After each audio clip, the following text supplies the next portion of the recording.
In the second part of this course, we approach institutionalism as a topic meant to make clear the coupling between ontology and rules. In other words, we see institutionalism as a set of fundamental ontological commitments and as an ontology that can be reused to model a social reality governed by rules. But what makes institutions what they are? A common reference for this topic is John Searle, that revisiting the work of Austin on performatives observes that some rules regulate antecedently existing forms of behavior. For example, the rules of polite table behavior regulate eating. But eating exists independently of these rules. These will be what we call regulative rules. Some other rules, in contrast, do not merely regulate an antecedently existing activity called playing chess.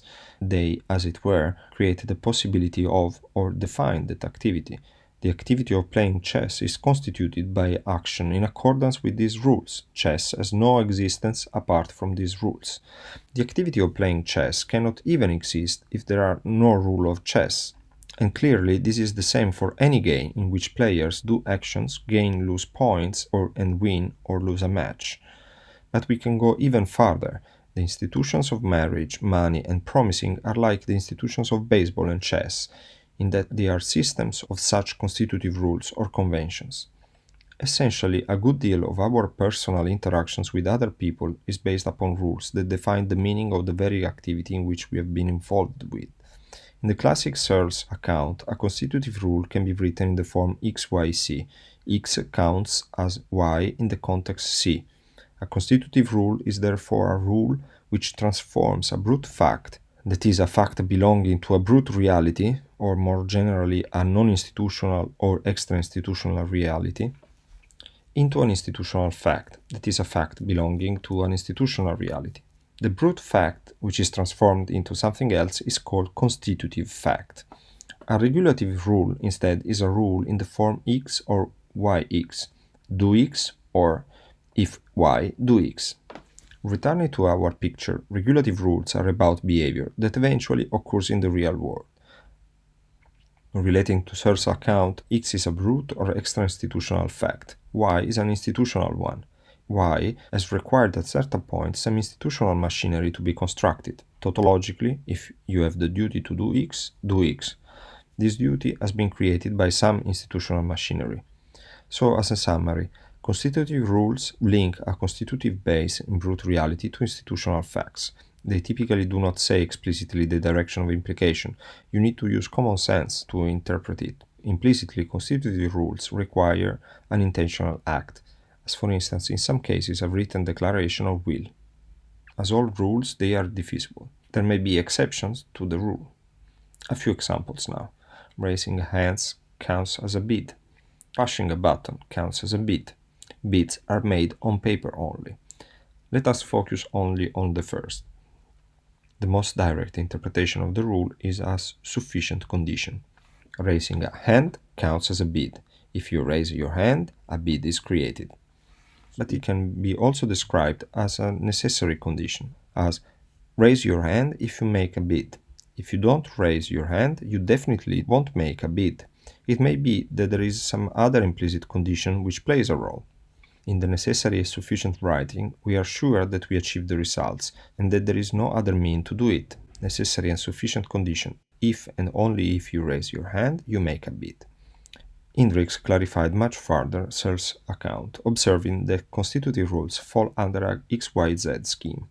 A CXY rule is the strictly constitutive component, implementing connotation, that is, defining the conditions which have to be satisfied in order to apply a certain institutional term. It is a definitional component.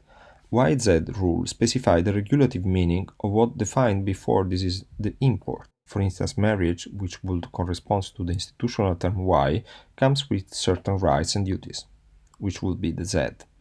Status rules make clear there is no clear separation between regulative and constitutive rules, but there is a continuum.